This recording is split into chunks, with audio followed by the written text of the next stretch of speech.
Le président américain Donald Trump tente actuellement à Washington d'imposer à l'Ukraine une capitulation territoriale contre une promesse illusoire de garantie de sécurité. La formulation de Donald Trump, qu'il a rapportée à Washington depuis l'Alaska après sa rencontre avec Poutine, ressemble à ceci. D'abord un accord de paix, puis seulement des discussions sur un cessez-le-feu et une trêve sur la ligne de front, ce qui semble absolument illogique. C'est pourquoi dans cette émission, nous allons analyser ce que Trump essaie réellement de vendre à l'Ukraine et quels sont les risques que cela comporte. J'ai aimé comment Tim l'a écrit aujourd'hui. Trump conseille publiquement à Zelensky de renoncer à l'espoir de récupérer la Crimée et de renoncer à l'adhésion à l'OTAN.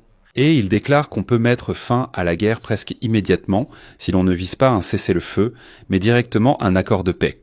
Dans la bouche de Trump, cela ressemble à une instruction de paix pour l'Ukraine. Mais derrière cette phrase, il y a toute une pression pour que Kiev cède des territoires, abandonne son orientation politique extérieure en échange d'une promesse. Et c'est ici que commence le plus dangereux et le plus intéressant. Je m'appelle Alexei Petchi. Nous sommes le 18 août aujourd'hui. Nous allons maintenant analyser en détail ce que Donald Trump propose après que Poutine lui a soufflé sa vision de la fin de la guerre. Mais avant de commencer, je vous demande de vous abonner. Abonnez-vous à cette chaîne, mettez un like, écrivez n'importe quel commentaire et abonnez-vous absolument à ma chaîne Telegram Petchi News. Le lien est dans la description de cette vidéo. Analysons honnêtement, sans piège. Qui, quoi et pourquoi essaye-t-on maintenant d'imposer quelque chose à l'Ukraine? Où y a-t-il vraiment la paix et où n'est-ce qu'une pause avant une nouvelle guerre? Je vais commencer par les faits. Après le sommet en Alaska, Donald Trump a commencé à augmenter la pression sur l'Ukraine. Et voilà que Reuters cite les paroles de Donald Trump en réponse à Volodymyr Zelensky. Concluda tolkopiach pikra, spat s'il a conclué un accord. La Russie est une grande puissance, l'Ukraine non. En réalité, c'est une sorte de bâton classique de négociation, pour parler en termes diplomatiques. Autrement dit, commence par extorquer à ton adversaire ses objectifs stratégiques, puis propose-lui un soi-disant réalisme qui s'est soi-disant formé sur le terrain. Mais l'essentiel, ce n'est pas la rhétorique, c'est le cadre qui est actuellement posé. Renoncer à l'OTAN, cela signifie renoncer au retour de la Crimée, du Donbass, des autres territoires occupés, et accepter un accord sans cesser le feu préalable. Un tel monde, vous savez, ce n'est clairement pas la fin de la guerre, mais simplement une pause. Ou, vous savez, pour parler en images, une telle paix n'est pas un cadenas sur la porte de la guerre, mais simplement un loquet qu'on peut toujours ouvrir. Qu'est-ce que Washington change en ce moment? Il semble en fait qu'Al Jazeera enregistre tout, comme Trump le résume. Citation, Zelensky pourrait mettre fin à la guerre presque immédiatement s'il accepte la configuration proposée. Mais la nuance, c'est presque immédiatement. Ce n'est pas une question de sécurité, c'est une question d'effet politique. C'est à propos, vous savez, de l'image de la Maison-Blanche, où le président des États-Unis annonce « Dieu, j'ai obtenu la paix ». Trump dira alors « En 6 mois, j'ai fini 6 guerres, et voici la 7e ». Mais la paix réelle, ce n'est pas seulement, vous savez, des signatures, c'est de la mécanique. Qui et comment va contenir la Russie déchaînée? Demain matin, par exemple? Aujourd'hui, à la Maison-Blanche, on s'accorde sur quelque chose, tout le monde affirme avoir obtenu la paix, mais que se passera-t-il demain matin? Ce sont déjà les Européens qui tirent l'alarme. L'Europe n'a pas seulement exprimé son soutien. Parce que les dirigeants de l'Union européenne et de l'OTAN ont formé une véritable chaîne humaine autour de la rencontre dans le bureau ovale à Washington. Dans la déclaration officielle sur le site du Conseil de l'Union européenne, ils expriment leur position sans aucune réserve.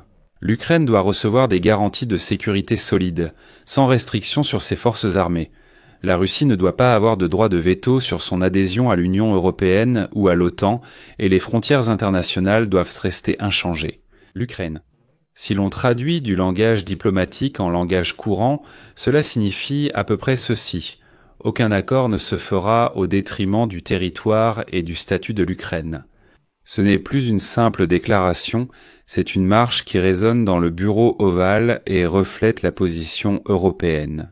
Quel est le problème avec ce plan de Donald Trump?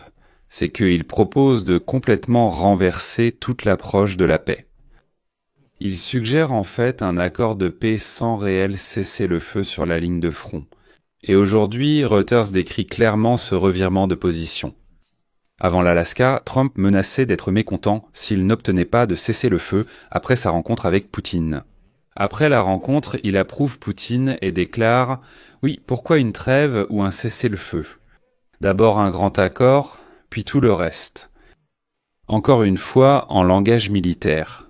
La ligne de front reste chaude, les combats continuent et les négociations se déroulent sous le grondement de l'artillerie. C'est-à-dire, pourquoi l'Ukraine insiste-t-elle pour que le cessez-le-feu ait lieu en premier, puis tout le reste ? Il faut d'abord que la Russie prouve qu'elle est vraiment disposée à la paix, et c'est pourquoi elle doit d'abord accepter le cessez-le-feu. Pour que le front s'arrête, se stabilise, et ensuite seulement on pourra discuter de quoi que ce soit. Mais la Russie refuse et affirme que la guerre continue, nous resterons donc dans ce contexte. Et ce qui est dangereux, c'est en fait une condamnation. En général, pour toute garantie de sécurité, que ce soit dans l'OTAN ou en dehors, cela n'a pas d'importance parce qu'une garantie signée sous le feu n'est pas une protection. En fait, ce n'est qu'un simple bout de papier de plus, c'est de la fumée politique, c'est un brouillard politique derrière lequel il n'y a rien. Passons maintenant à la position ukrainienne. À Kiev, tout cela est compris mieux que partout ailleurs. Encore une fois, l'Ukraine a une ligne rouge stricte. Elle ne retirera pas ses troupes du Donbass car cela affaiblirait sa défense et favoriserait de nouvelles offensives. Ce n'est pas de l'entêtement, vous savez, c'est de l'ingénierie, de la guerre, si vous voulez. Ce sont des zones fortifiées, dépôts de munitions, positions d'artillerie, nœuds de ravitaillement, etc., construits en 11 ans. La guerre que la Russie mène contre l'Ukraine, ce sont ces positions que la Russie n'a jamais réussi à percer. Premier Zelensky Kiliavagazine BU. Ayant informé de la situation, il ordonne le nettoyage d'Avi. Les Russes les construisent en fait une nouvelle tête de pont. Quel a été l'apport de l'Alaska ici ? Comme vous le voyez, il n'y a pas de cessez-le-feu. C'est le principal résultat de la rencontre entre Trump et Poutine en Alaska. S'il n'y a pas de silence, alors tout accord de paix n'est en fait qu'un ensemble de futurs points litigieux que chaque partie peut interpréter à son avantage. Minsk 1 et Minsk 2 l'ont clairement montré. Lorsque la guerre fait rage et que des accords sont signés, il ne peut y avoir de formulation acceptée par les deux parties. On nous dit que l'accord est proche. Donald Trump affirme qu'il est impossible de mettre fin rapidement à la guerre.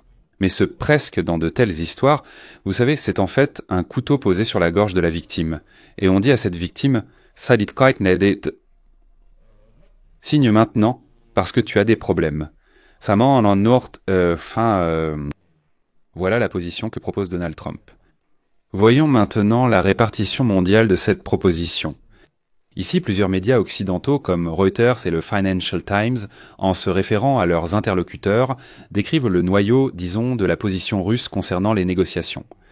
Le retrait complet des forces armées ukrainiennes du Donbass en échange d'un soi-disant gel du reste de la ligne de front et de certains assouplissements des revendications de la part de Moscou. Voilà ce qui est le plus important. Encore une fois, cette position revient à dire dit qu'on a un décide de Randon. On dit à l'Ukraine, donne ce que tu tiens, ce que tu as réussi à défendre, ce que tu as gardé pendant 11 ans et n'a pas permis aux Russes d'avancer plus loin. Donne tout cela.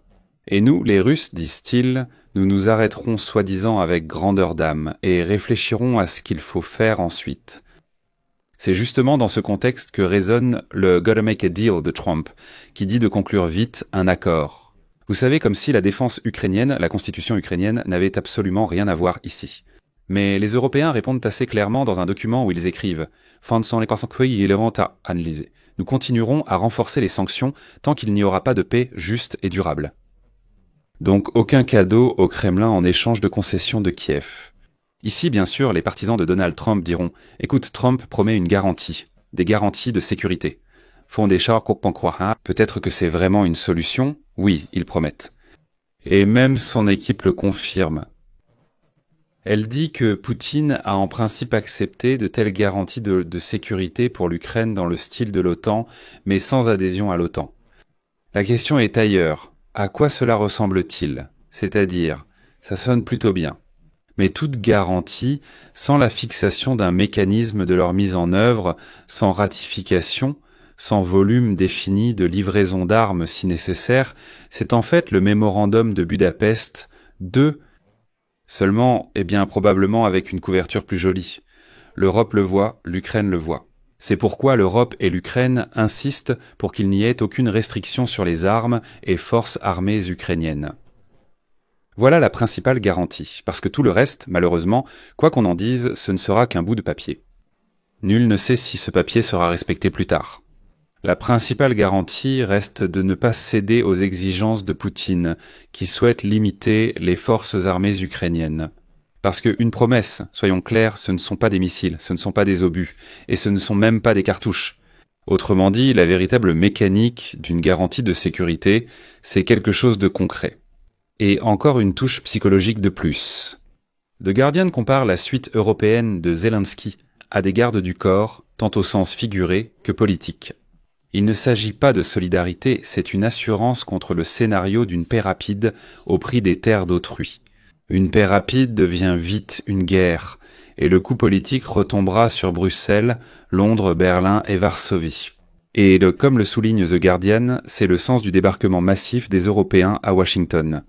Être dans la pièce quand viendra le moment de dire non.